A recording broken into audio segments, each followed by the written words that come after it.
At my sister's wedding, the groom's family sneered, "People like her should know their place," bragging about their power in a corporation. They didn't know I owned it. Before the night ended, someone would lose more than pride. He said my name should be embarrassing to say out loud. He said this in a ballroom I could have bought. With champagne that my company's hospitality account had, I would shortly learn already paid for, in front of 200 people, including my sister, who was wearing white lace and the specific expression of a woman who has just understood that the family she married into is something she is going to have to reckon with for the rest of her life. I had a black envelope in my bag. I had been carrying it since that morning, slipped in beside my phone, the kind of thing you bring to a situation the way you bring an umbrella, not because you intend to use it, but because you understood when you left the house that the weather might change. Richard Dalton looked at me from across the cocktail table and smiled the smile of a man who has spent his entire career confusing proximity to power with the possession of it. "If your sister is so accomplished," he said to the room, to the 30 or 40 people in earshot who had been listening to him perform for the last 40 minutes, "maybe she should tell us what she actually does, unless it's too embarrassing to say out loud." The room went quiet. I reached into my bag. "I want to tell you what happened in the 7 seconds that followed, because the details matter. The specific, sequential collapse of a man who has just discovered that the person he spent 4 hours condescending to was the one thing he could not survive being wrong about." I set the black envelope on the cocktail table in front of him. He looked down. The Mercer Global crest, embossed in gold, caught the light from the chandelier. He read the title line, 3 words. And the color left his face in stages, the way color leaves a room when the light goes, not all at once, but section by section, until there was nothing warm left in it at all. That was the moment, but it wasn't the beginning. "My name is Claire Bennett. I am 41 years old. I wore a simple navy dress to my sister Emily's wedding. No statement jewelry, low heels, nothing that announced itself. I have been to enough events to understand that the way you dress communicates a theory of the room, and my theory of this room was, this is Emily's day, and I am here as her sister, and everything else is secondary. This was intentional. This was also, I will acknowledge in retrospect, a gift I gave to Richard Dalton, because the navy dress and the low heels and the absence of announcement gave him a canvas on which to project exactly what he needed me to be. He needed me to be manageable. He needed me to be the kind of person who could be put in her place. I let him believe I was. Mercer Global Holdings is a multinational company with 40,000 employees across 11 countries and a 42nd floor corner office that has my name on the door and has had my name on the door for 6 years. I have been with the company for 19 years. I joined at 22 as a junior analyst. I was made partner at 31. I was appointed CEO at 35 after the previous CEO retired, and the board conducted a 9-month search that ended, to some people's surprise, with the person who had already been running the company's most profitable divisions for 4 years. My name is on the founding charter. Not because I founded the company. Mercer was founded 60 years ago by a man named George Mercer, who is now 92 and lives in Arizona, and calls me on my birthday every year to tell me I'm doing it right. My name is on the founding charter because 3 years into my tenure, the board voted to add the sitting CEO to the charter as an acknowledgement of institutional continuity. It was a symbolic gesture. It is also a document that exists and has my name on it. Richard Dalton was a regional vice president in our Mid-Atlantic subsidiary. He had been in that role for 7 years, a comfortable position, a good salary, the kind of corporate proximity that, if you are the kind of man Richard is, you can deploy in social settings to create an impression of significance that the numbers don't quite support. Grant, his son, had been placed in a mid-level strategy role in the same subsidiary 8 months ago through a connection, a college friend of Richard's who sat on a divisional advisory committee and had made a call. This is not illegal. It is also not a talent-based hiring decision. Grant had been in the role for 8 months and had, according to the quarterly performance review I had read the previous week for reasons that will become clear, produced work that his direct supervisor had diplomatically described as developing. Grant was 29. He had been practicing a particular smile for, I estimated, his entire adult life. These were the people who decided, within 20 minutes of meeting me, that I should know my place. Emily had called me 3 weeks before the wedding, not with alarm. Emily does not alarm easily, which is a quality I have always admired in her and which, in the context of her engagement to Grant Dalton, had occasionally made me wish she alarmed a little more readily. She called with the slightly careful tone she uses when she has something to tell me that she suspects I will have a reaction to. His parents want to do a dinner, she said, before the wedding, to meet the family. Okay, I said. Claire, that tone. His father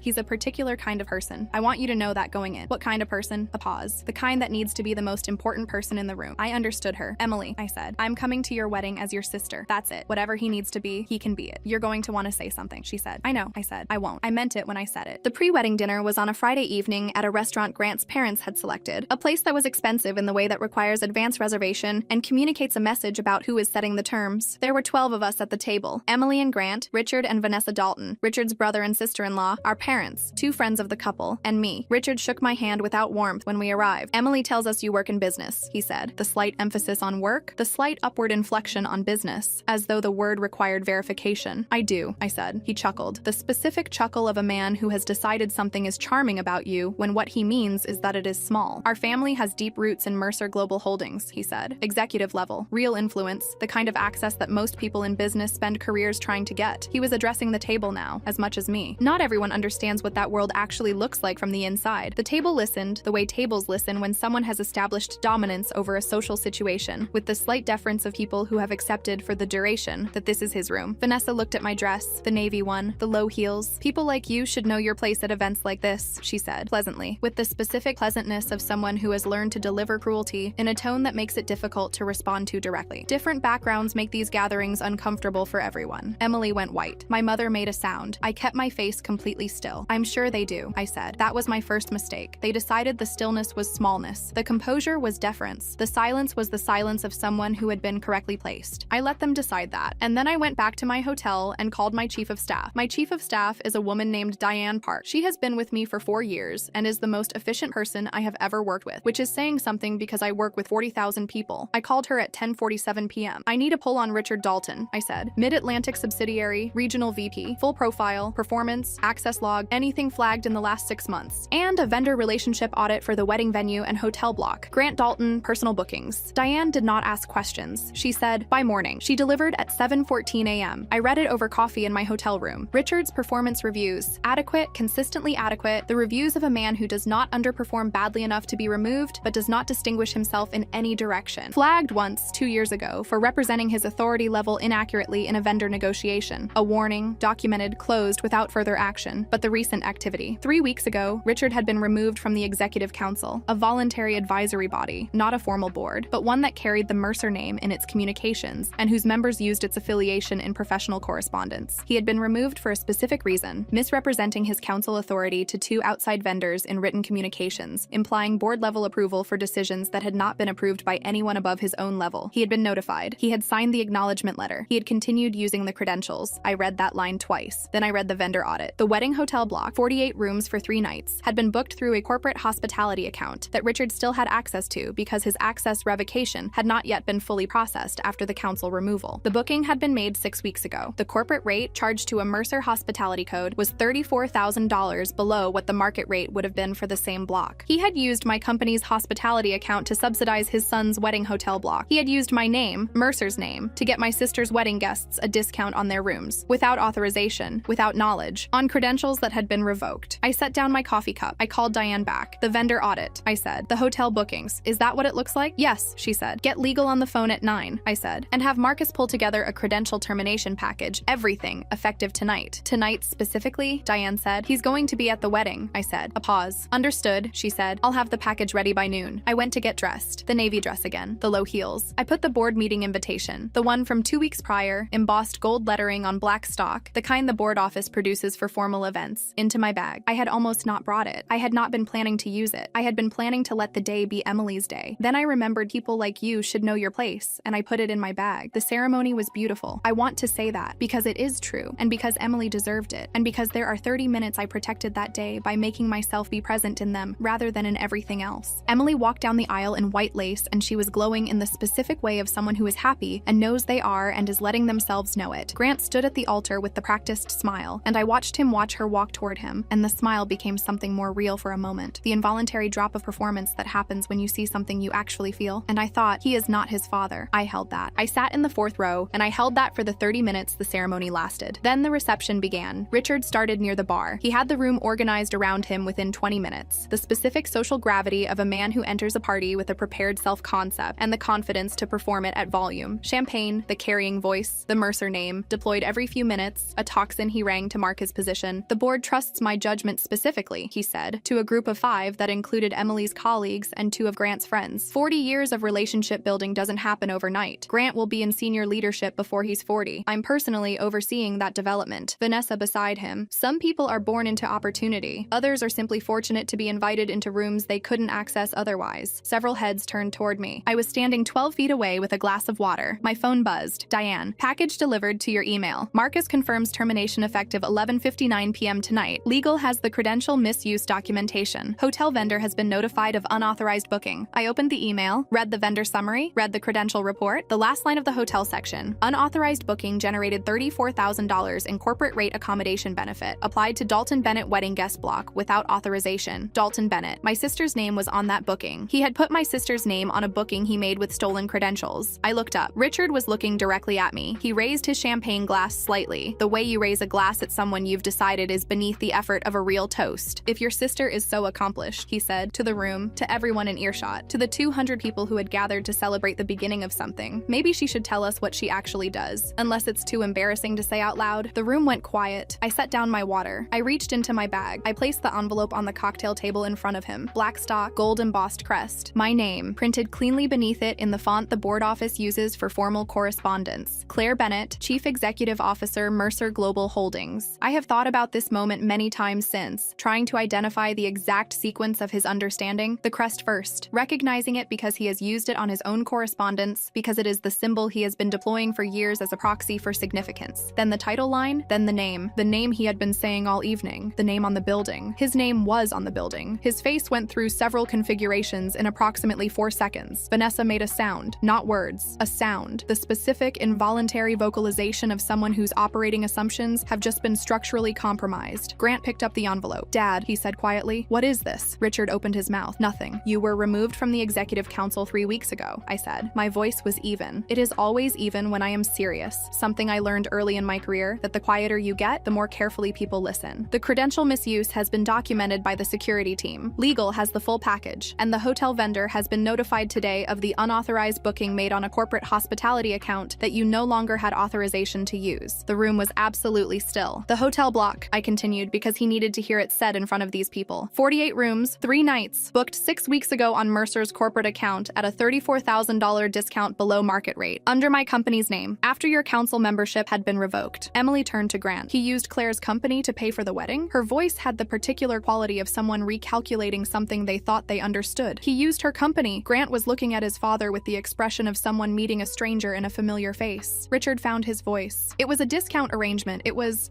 unauthorized use of corporate credentials after formal revocation, I said. That's in the documentation. I'm not characterizing it. That's the legal team's characterization. Vanessa grabbed his arm. Tell them this is a misunderstanding. Richard, tell them, Vanessa, I said, and she stopped, not because I raised my voice, because I didn't. Your husband told an entire table last night that he has the complete trust of Mercer's board. He told this room tonight that he has direct influence over senior leadership decisions. He has been using the Mercer name in outside negotiations to imply authority he has not held for 3 weeks. I looked at her steadily. I'd like to understand what part of that is a misunderstanding. She had nothing. Richard had nothing. My phone was ringing in my bag. Marcus, probably, with the final termination confirmation. I silenced it without looking. Your access is permanently terminated as of tonight, I said to Richard. The credential files have been transferred to our compliance team. What happens next is in legal's hands, not mine. I picked up the black envelope from the cocktail table. I looked at my sister. Emily was looking back at me with the specific expression of a woman who has understood all at once several things she had been understanding separately, that I had been carrying this all day, that I had waited until the ceremony was over, that the navy dress and the low heels had been a choice. You knew, she said. Not everything, I said. The rest I found out this morning. Why didn't you? Because you had 30 minutes, I said. You deserved them clean. She looked at me for a moment. Then, very quietly, she said, thank you. The rest of the evening was what it was. Richard and Vanessa left within 20 minutes. They left with the specific efficiency of people who understand that remaining in a room they have lost is not a survivable experience. Grant stayed. He stayed because Emily was there, and because he had, apparently, understood something in the previous 20 minutes about the difference between the version of his family he had been performing for his entire life and the version that had just revealed itself under the chandelier. He pulled me aside near the end of the night, while Emily was dancing with her friends. I didn't know about the hotel booking, he said. I know, I said, because I did. The booking had been made from Richard's personal device, from his personal account access. Grant's name had been used administratively, as the guest of honor, not as an actor. I knew